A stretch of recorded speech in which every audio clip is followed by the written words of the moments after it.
자, 품사에 대해서는 지난 시간에 설명을 했어요. 사실 뭐 품사라는 거는 정말 쉽게 이야기해서 그 단어의 집합이라고 생각을 하면 되죠. 단어는 근데 뭐 수백만 개, 어디 뭐 수천만 개 이렇게 있을 수가 있는데, 그러한 여러 개의 단어를 이제 일정한 기준에 의해서 묶어놨다라는 거죠. 자, 예를 들어서 우리가 뭐 한 학교에 한 100명의 학생이 있다라고 한다면은, 자, 안경을 쓴 학생 따로, 안경을 안 쓴 학생 따로 이렇게 분류할 수가 있을 거예요. 자, 혹은 뭐 남학생, 여학생으로 분류할 수도 있고요. 자, 아니면은 키가 뭐 170cm 이상인 학생, 또 172 이하인 학생 이렇게 나눌 수도 있을 겁니다. 해서 품사도요, 역시나 어떤 일정한 기준에 의해서 이제 여러 개로 분류할 수가 있는데요. 보통 이 품사 단어 같은 경우에는 자, 형태나 기능이나 의미에 따라서 나눌 수 있다라고 지난 시간에 설명을 했습니다.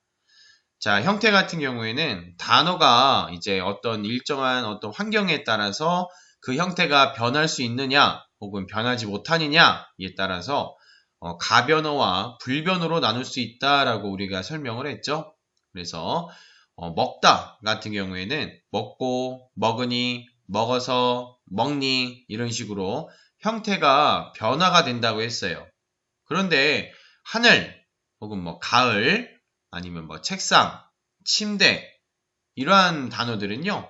그 형태가 변할 수가 없죠. 그 모습이 변할 수가 없다라는 겁니다. 자, 그렇기 때문에 먹다나 혹은 뭐 예쁘다, 아름답다, 달리다 이러한 것들은 형태가 변할 수가 있어서 가변어라는 말을 썼고요. 하늘이나 가을 이런 것들은 형태가 변할 수가 없기 때문에 우리는 불변어라는 말을 썼습니다. 자, 그리고 기능에 따라서도요. 이러한 단어들이 대체 어떠한 기능을 수행하느냐에 따라서요. 5가지로 우리가 분류를 했었어요. 그래서 몸체자를 써서 중심이 되는 체언이냐, 아니면 형태가 바뀌는 용언이냐, 아니면은 무언가 꾸며주는 수식어이냐, 아니면 어떤 단어들 사이의 관계를 보여주는 관계언이냐, 그리고 독립적으로 쓸 수 있는 독립언이냐, 이렇게 또 분류도 해봤습니다. 자, 그리고 우리 학교 문법에서는 가장 크게 9가지 품사로 나누어서 설명을 한다라고 했는데요. 이 9가지 품사는 명사, 대명사, 수사, 동사, 형용사, 자, 관형사, 부사, 조사, 감탄사 이렇게 9가지로 분류를 했습니다. 자, 그렇다면 오늘은요. 이 의미에 따라서 나눈 9가지의 품사의 종류에는 다시 한번 어떤 것들이 있는지 살펴보고요. 자, 그에 따라서 이제 정확하게 한번 특징을 살펴보도록 하겠습니다. 자, 앞에 화면을 보면요. 자, 품사의 종류와 특징이라고 나와 있는데요. 첫 번째는 자, 체언이라고 되어 있고요. 자, 명사, 대명사, 수사 이렇게 나와 있어요. 자, 우리는 이미 한 번 다 배웠던 내용이기 때문에 다들 뭐 잘 알고 있으리라 생각을 합니다. 자, 뭐든지 여러분 어떤 핵심어를 기준으로 해서 그 어떤 단어에 대한 개념을 명확하게 이해하는 게 중요한데요. 자, 명사 같은 경우에는 명자가 무슨 명자라 그랬어요? 자, 이름 명자라고 했죠? 사실 이것만 알고 있어도 우리는 명사가 뭔지 잘 알고 있을 거예요. 이름 명자이기 때문에 어떤 사물들의 이름을 나타내 주는 거는 다 명사다라고 보면 되겠죠. 자, 대명사도 마찬가지죠. 대자가 무슨 대자라고 했어요? 대신 대자라고 이야기했잖아요. 근데 대라는 한자 다음에 명사라는 말이 왔어요. 결국 그 얘기는 명사 대신에 쓴다라는 거예요. 그래서 명사 대신에 쓰는 게 대명사다. 그리고 당연히 수사 같은 경우에는 숫자가 무슨 숫자겠습니까? 숫자를 나타내는 거겠죠. 사실 이것만 알고 있어도요, 여러분 명사나 대명사나 수사에 대한 개념은 한 번에 이제 이해할 수가 있다라는 거죠. 자, 그래서 명사의 뜻을 보면 자, 사람이나 사물의 이름을 나타내는 말인데요. 구체적인 대상이나 추상적인 개념을 나타내는 단어입니다. 자, 근데 여러 번 나왔던 말이기도 한데, 자, 추상적이라는 거는요. 자, 쉽게 이야기해서요. 눈에 보이지 않는 어떤 대상을 자, 추상적이다라고 보면 될 것 같아요. 사랑이 뭐냐? 혹은 자유니까 뭐냐? 희망이 뭐냐라고 했을 때는 눈에 사실 구체적으로 보이지는 않거든요. 하지만 무엇인지 우리는 막연하게 떠올릴 수는 있습니다. 그런 걸 이제 추상적이다라고 이해하면 될 것 같아요. 자, 그래서 제시된 예시들 한번 보면요. 학생, 하늘, 나무부터 섬진강, 이순신, 행복, 자유, 희망 이런 것들은 다 명사라고 보면 되겠죠. 자, 그런데요. 이런 것들을 이제 대신 쓸 수 있는 말들이 있다라는 거예요. 그게 바로 대명사가 되는 거고요. 자, 대명사들의 예시를 보면요. 그래서 자, 뭔가 구체적이진 않아요. 뭔가 나, 너, 그이, 그녀, 이것, 저것, 그것, 여기, 저기, 거기 라고 나와 있죠. 나도 마찬가지예요. 선생님의 이름이 만약 철수라면은 철수라는 이름 대신에 나라고 대신 쓰고 있다라는 거죠. 그리고 너, 영이라는 이름 대신에 너라고 대신 쓰는 거죠. 그녀, 그이 마찬가지예요. 다.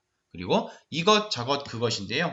선생님 여기 마우스가 있는데요. 마우스라고 얘기 안 하고요. 이거라고 이야기하는 거예요. 여기도 마찬가지죠. 학교라는 명사가 있는데요. 학교라고 이야기하지 않고 여기라고 지칭을 하고 있다라는 겁니다. 자, 대명사의 어렴풋한 뜻이 좀 이해가 되나요? 자, 그리고 수사도 마찬가지입니다. 수사도 역시나 숫자를 나타내는 건데요. 크게 이제 어떤 수량을 나타내는 하나, 둘, 셋, 한 개, 두 개, 세 개 할 때죠. 그리고 어떤 순서. 자, 너 첫 번째야, 너 세 번째야, 너 10번째야. 이렇게 순서를 나타내는 경우도 있습니다. 그래서 보통 이제 이 순서를 나타내는 수사를요, 서수사라는 말을 쓰고요. 수량을 나타내는 거는 양수사라는 말을 쓰긴 하는데, 이것까지는 크게 요즘 얘기는 하진 않습니다. 이런 게 있다는 정도 알아두면 될 것 같고요. 자, 특징을 한번 볼게요. 자, 특징을 보면요. 굳이 할 필요 없겠네요. 자, 형태가 변하지 않는데요. 형태가 변하지 않는다라는 거는요. 우리가 앞에서 살펴봤던 품사의 어떤 기준으로 봤을 때, 자, 형태가 변하지 않는 건 우리가 뭐라고 했어요? 불변어라는 말을 썼죠? 같이 엮어서 이해하십시오. 자, 문장에서요. 주로 주어나 목적어, 보어 등으로 쓰인다고 이야기하네요.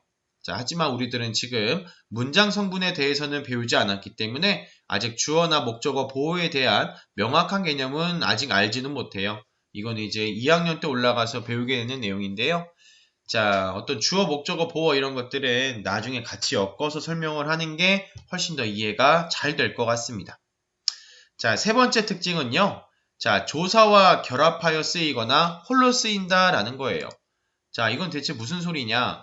조사는 지난 시간에 설명할 때요. 은는이가, 을를 이런 것들을 도만 이런 것들을 이야기했죠. 어떤 문법적인 관계만 보여주는 조사다라고 이야기했는데요. 자, 보통 우리는 하늘이나 가을을 따로 이렇게 홀로 쓰기도 합니다. 하지만요. 하늘이, 가을은 혹은 밥을 아니면은 공부만 이런 식으로 해서요. 조사를 붙여서 쓰기도 한다라는 거예요. 자, 그 설명을 지금 이야기하고 있는 겁니다. 자, 그리고요. 이 옆으로 한번 살펴보면은요. 명사의 어떤 구체적인 종류에 대해서 조금 더 나오고 있네요. 자, 이거는 한번 의미만 한번 살펴볼게요. 자, 명사에는요. 고유명사와 보통명사라는 게 있거든요. 자, 고유명사라는 것도 여러분, 혹시 무한도전 좋아하는 친구들은 그 박명수 씨 할 때 이제 고유명사라는 말을 쓰거든요. 그래서 이순신이나 혹은 박명수, 유재석,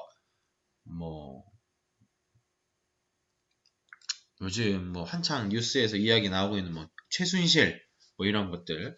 이름 같은 거는 그 사람이 이제 고유에 갖고 있는 거잖아요. 그래서 이런 걸 이제 고유명사라는 말을 쓰고요. 그게 아닌 이제 여러 것들을 통합해서 지칭하는 것들은 보통명사라고 이야기를 해요. 사람도요, 여러분, 세계 인구가 50억, 60억 된다라고 하잖아요. 근데 다 통틀어서 우리는 사람이라고 지칭을 하죠. 그리고 집도 마찬가지입니다. 한옥도 있고, 아니면 조립식집도 있고, 아니면 판자촌도 있고, 펜트하우스도 있고, 이렇게 있지만, 우리는 이거를 통틀어서 집이라고 이야기를 하죠. 자, 그런 걸 이제 보통명사라고 이야기합니다. 자, 그리고 자립명사와 의존명사라는 게 또 하나 있어요. 자립명사는 자립이라는 뜻만 봐도 홀로 쓸 수 있는 것들은 이제 자립명사다라고 보면 되겠는데요. 자, 의존명사라는 거예요. 자, 무언가 우리가 의존한다라는 거는 혼자 쓸 수가 없는 거죠. 그러니까 뭔가 다른 거에 이제 의존한다라고 많이 쓰는데요. 자, 수예요. 수도 역시나 혼자 수가 없어요. 할 수가 없다. 이런 식으로. 다른 거에 이제 붙어 쓰는 거고요. 것도 마찬가지죠. 할 것 같다. 이렇게 쓰기도 하죠. 자, 뭐뭐 대도요. 먹는 데가 없다. 이렇게 쓰기도 하고요. 줄도요. 해줄 수가 없다. 혹은 줄 것이 없다. 이런 식으로 쓰기도 하죠. 자, 이런 것처럼 의존 명사는요, 혼자 독립적으로 사실 쓸 수는 없어요. 독립적으로 쓸 수는 없고요. 항상 앞에 수식하는 다른 말이 와주어야 돼요. 꾸며주는 말이 와야만 쓸 수 있는 거를 의존 명사다라고 이야기합니다. 자, 보통 이제 자주 나오는 것들이요, 의존 명사가 좀 자주 나오기도 해요. 그래서 의존 명사에 대해서는 좀 알아둘 필요는 있겠네요. 어떠한 개념인지. 자, 그리고 그 밑에는요, 자, 대명사의 종류도 이렇게 나와 있어요. 자, 명사를 대신해서 쓰는 대명사는 여러 가지를 이야기했는데요. 이것도 사실은 나눌 수가 있다라는 거죠. 자, 인칭 대명사라는 말이 있는데요. 인자가 무슨 인자일까요? 바로 사람 인자를 이야기하는 거예요. 그러니까 사람을 대신해서 쓸 때 어떠한 용어를 쓰냐라는 건데, 자, 1인칭, 2인칭, 3인칭은 여러분 영어에서도 많이 배울 거예요. 1인칭은 나를 이야기하는 거고요. 나를 포함한 거. 2인칭은 내 앞에 있는 상대방을 이야기하는 거죠. 그리고 3인칭은 그나 그녀. 자, 영어로 따지면 he나 she 이런 것들을 they 이런 것들을 3인칭이라고 이야기하죠. 자, 그래서 1인칭인 나를 지칭하는 거는요. 나를 포함한 나, 우리, 저희 이런 표현들이 있을 수가 있겠죠. 자, 2인칭도 마찬가지예요. 너, you, 그리고 너희, 자네, 그대, 당신은 바로 내 앞에 있는 상대방을 지칭하는 말입니다. 자, 3인칭은 나와 너를 제외한 다른 사람들을 이야기하는 거죠. 그래서 저희, 그의, 이분, 저분, 그분 다 해당이 됩니다. 자, 그리고요, 지시대명사가 있는데요. 지시대명사는 내가 어딘가를 이제 지시하는 거예요. 그런데 그 지시하는 게 어떤 사물일 수도 있고요. 어떤 장소일 수도 있다라는 거예요. 자, 그래서 사물을 지시할 때에는 이것, 저것, 그것 이렇게 지칭을 하고요. 어떤 장소를 이야기할 때에는 여기, 저기, 거기 이렇게 이야기를 하죠. 자, 그래서 대명사에도 이러한 종류들이 있구나라는 거 이해하면 될 것 같습니다. 자, 그 다음에 좀 중요한 거죠. 자, 동사와 형용사가 있습니다. 자, 동사와 형용사를 보면 자, 여기도 지난 시간에 간략하게 설명은 했었죠. 자, 동사 같은 경우에는 동자가 무슨 동자냐는 거예요. 바로 움직일 동자라고 이야기했었어요. 자, 그리고요, 형용사 같은 경우에도요, 형자가 결국에는 어떤 형태를 이야기하는 거거든요. 어떤 형태나 상태, 성질 이런 것들을 얘기하는 게 바로 형용사입니다. 자, 그래서 너무 쉬워요. 동사의 형용사는 사람이나 사물의 움직임을 나타내는 거다라고 생각하면 되죠. 자, 그래서 달리다, 걷다, 읽다, 웃다, 주다, 먹다, 흐르다, 날아가다 같은 경우에는 다 어떤 움직임을 보여주기 때문에 동사로 이제 분류할 수가 있고요. 자, 형용사는요. 자, 움직이는 건 아니에요. 움직이는 건 아닌데 어떤 상태나 성질을 보여준다라고 했죠.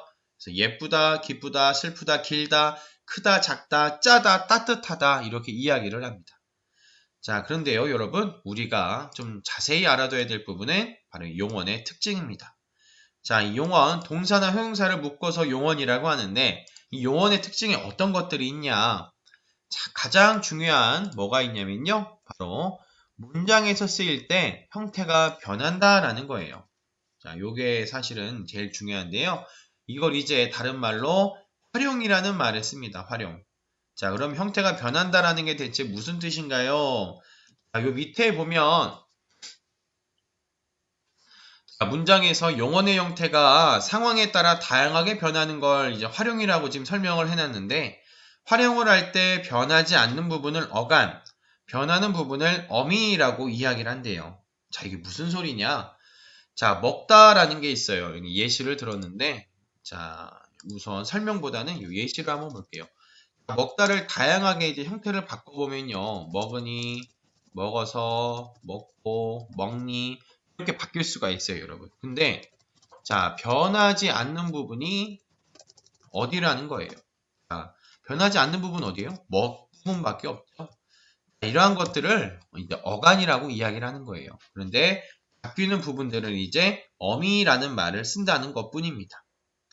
자, 그리고 용언의 기본형이라는 게 있는데요. 어간의 어미, 다를 붙인 말을 기본형이라고 이야기하고요. 사전에는 먹고 먹으니 이렇게 나와 있진 않고요. 어간에 다를 붙인 먹다의 형태로 사전에 실려 있습니다. 자, 그렇기 때문에 이렇게 우선은 용어는 좀 알아두면 될 것 같고요. 자, 여러분들 중요한 거 하나만 보죠. 자, 활용입니다. 이 활용이라는 용어는 여러분들 꼭 알아둬야 되는데요. 왜 그런 거냐? 자, 달리다, 걷다, 읽다, 웃다, 주다, 먹다, 흐르다, 날아가다 이런 것들은요. 다 형태가 변할 수가 있다라는 거예요. 아까도 먹다를 예시를 들어서 설명했는데요. 동사나 형용사는 뭐뭐고, 뭐뭐니, 뭐뭐다, 뭐뭐으니 이런 것들을 붙이면요. 거기에 맞게 형태가 다 변할 수가 있습니다. 그런 걸 보고 활용이라고 한다라는 거 좀 꼭 알아두십시오. 자, 그리고 문장에서 주로 서술어로 쓰인다라고 이야기했는데요. 자, 여기는 이제 어떤 문장 구조를 좀 알고 있어야 돼요. 자, 우리나라 국어 같은 경우에는 이 문장 구조가 어떤 식으로 나오느냐? 처음에 주어가 나오고, 그 다음에 어떤 목적어, 이런 것들이 나오고, 그 다음에 서술어, 이런 식으로 나온다라고 어렴풋이 다 알고는 있는데요. 이 서술어의 자리에 올 수 있는 게 바로 동사나 형용사입니다. 자, 예시를 한번 볼까요? 밑에 나는 학교에 간다. 한라산은 높다. 자, 둘 다 맨 마지막에 오는 거는요. 다 서술어라고 볼 수가 있는데 자, 이 서술어의 자리에 올 수 있는 게 바로 동사나 형용사라는 거예요. 자, 크게 어렵지는 않죠? 자, 그리고 세 번째 특징은요. 자, 이 부사어의 꾸밈을 맡는다라고 이야기했는데요. 참 이렇게 얘기하면 어렵죠. 왜 그러냐면은 우리가 부사어가 뭔지도 아직 배우지 않았잖아요. 자, 근데 요 다음에 배울 게 우리가 요 부사거든요. 부사. 이 부사와 관련지어서 이해를 하는 게 가장 좋을 것 같습니다. 자, 그리고요, 여러분, 한 가지 여러분들이 요거를 이제 공부할 때 가장 어려워하는 게 한 가지가 있어요. 바로 뭐냐면요. 자, 동사와 이 형용사를 구분하는 걸 좀 많이 어려워해요. 이게 예쁘단데요. 이게 동사인지 형용사인지 잘 모르겠다라고 이야기를 하거든요, 종종. 자, 그럴 때는요. 자, 여기도 설명이 있긴 하지만 간략하게 이야기하자면 뭐뭐는 이게 많이 붙었을 때요. 가능하면은 동사고요. 이게 안 될 경우에는 형용사다 이렇게 이해를 하면 가장 좋습니다. 자, 여기 있는 거 밑에 거 한번 볼게요. 자, 달리는, 걷는, 읽는, 웃는, 주는, 먹는, 흐르는, 날아가는 말이 되거든요. 이렇게 는을 붙이면은. 그런데 이걸 안 붙이면은요. 형용사 같은 경우에는 말이 좀 안 돼요. 자, 몇 개만 해볼까요? 예쁘는 말이 되나요? 안 되죠. 기쁘는 말이 되나요? 안 돼요. 일은 안 돼요. 자, 크는 이거는 되네요. 크는 중이야. 그러니까 요 크다 같은 경우에는 형용사도 있고요. 이제 동사로도 쓰인다라는 거예요. 이건 이제 고등학교 올라가게 되면은 배우게 되는 내용이긴 한데요. 이런 거 정도는 예외로 좀 알아두십시오. 장는 이거 안 되잖아요. 그리고 짜는 이것도 짜는 같은 경우에도요. 내가 무얼 이제 쭈쭈바 같은 거 먹을 때 짜 먹는다고 하죠. 이 짜는 중이야 아니면 빨래를 짜는 중이야 이런 경우에는 동사의 의미인데요. 여기에 있는 이 짜다는요. 이제 음식을 먹을 때 뭔가 짜다라는 의미로 쓰인 거죠. 그러니까 음식을 먹는 이 짜다 같은 경우에는 형용사라고 보면 되고요. 자, 같은 동음이어죠. 요 짜는 그러니까 무언가 빨래를 짠다라는 그 의미는 동사라고 보면 될 것 같아요. 자, 그리고 따뜻하는도 역시나 말이 안 됩니다. 자, 그래서 이런 식으로 여러분 구분하면은요.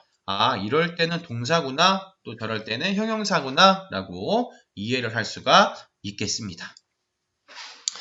자, 그렇게 보면은 되고요. 자, 그 다음에 옆으로 넘어가서요.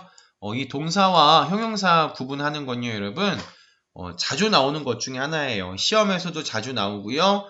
나중에 고등학교 올라가거나 나중에 이제 우리가 언어를 사용할 때도요, 자주 나오는 거니까 좀 잘 알아두시기 바랍니다. 자, 그리고 세 번째 특징 수식어인데요. 바로 관형사와 부사가 있습니다. 자, 왜 관형사와 부사는요, 여러분, 선생님이 설명할 게 한 가지가 있습니다. 우리가 품사를 외울 때요, 자, 명사, 대명사, 수사, 이렇게 순번대로 외웠고요. 그 다음에는 동사와 형용사를 설명을 했거든요. 근데 왜 이 순서로 설명을 했느냐? 사실은 이걸 다 연관지어서 우리가 공부하려고 설명을 한 거거든요. 자, 관형사와 부사가 나오는데요. 명사, 대명사, 수사를 꾸며주는 게 관형사다 생각하면 되고요.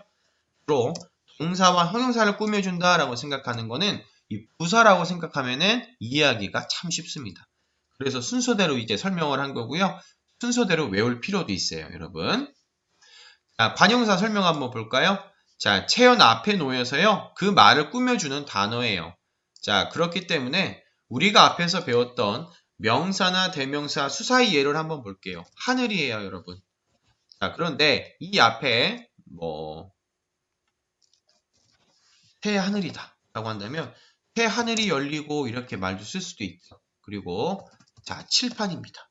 칠판도요, 앞에 다른 말이 올 수 있다는 거예요. 헌 칠판라고 볼 수가 있겠죠. 자, 그리고 신발도 마찬가지죠, 여러분. 자, 여기 신발이 있는데 ABC 마트 같은 데 가면은 온갖 신발이 다 있다라고 볼 수가 있죠. 자, 그렇기 때문에 여기 명사 앞에 오는 온갖, 헌, 새 이런 것들은 다 관형사다라고 보면 되겠죠. 자, 그 다음에 부사도 마찬가지예요. 부사도요.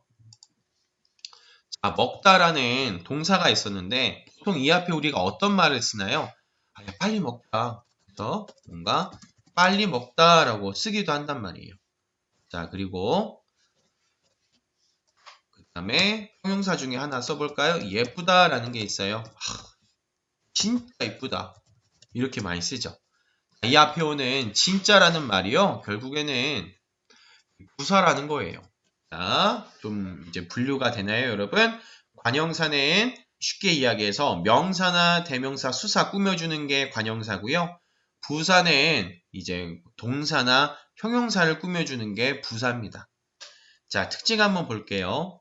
자, 문장에서 형태가 변하지가 않는다. 관형사나 부사는 형태가 변할 수 없어요. 새나 빨리, 진짜 이런 것들의 어떤 모습이나 형태가 바뀌는 경우는 못 봤죠? 그래서 그렇기 때문에 형태가 변하지 않으니까 가변어였나요? 불변어였나요?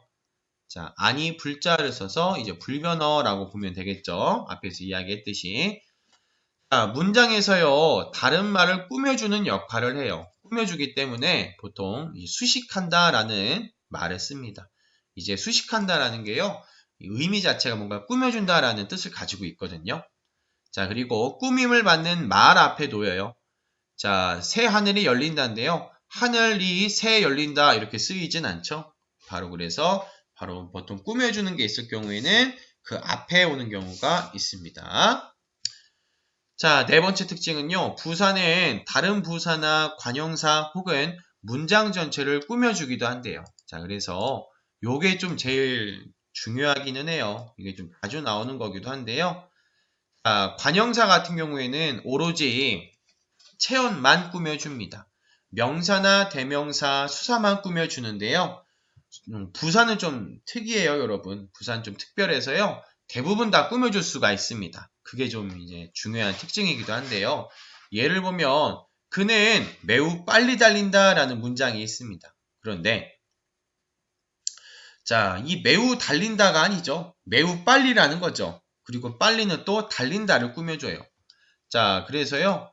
여기에 있는 매우나 혹은 그 옆에 있는 빨리는 다 부사에 해당이 됩니다. 그런데 부사가 선생님이 처음에 설명했듯이 동사나 형용사만 꾸며주는 게 아니라 그 다음에 오는 또 부사를 또 꾸며줄 수가 있다라는 거예요. 자, 그렇게 이해하면 되고요. 자, 또 관형사도 꾸며줄 수가 있대요. 나는 아주 헌 책을 수집하고 있다. 그런데 나는 헌 책을 수집하고 있다라고 써도 되는데 그 앞에 또 아주라는 말이 쓸 수가 있어요. 그러면 이 아주라는 게 이 헌이라는 이 관형사를 꾸며준다라는 거예요. 그게 좀 특별하죠. 자, 그리고요. 자, 세 번째는요. 문장 전체를 꾸며주기도 합니다. 야, 과연 영희가 그 문제를 풀 수 있을까? 라는 문장에서는요. 이 과연이라는 이 부사가요. 그 다음에 오는 문장 전체를 꾸며주는 거예요. 근데 이거는 이제 약간 그 의미론적으로 해석을 하는 거기 때문에 이거를 좀 맥락상에서 이해를 할 필요가 있습니다. 크게 이해하라는 뜻이에요, 여러분. 자, 그러면 이제 여기서 한두 가지만 좀 더 설명하고 좀 쉬었다 좀 하겠습니다. 자, 한 가지 여러분들이 알아둬야 될 거는 뭐가 있냐면요. 자, 바로 관형사와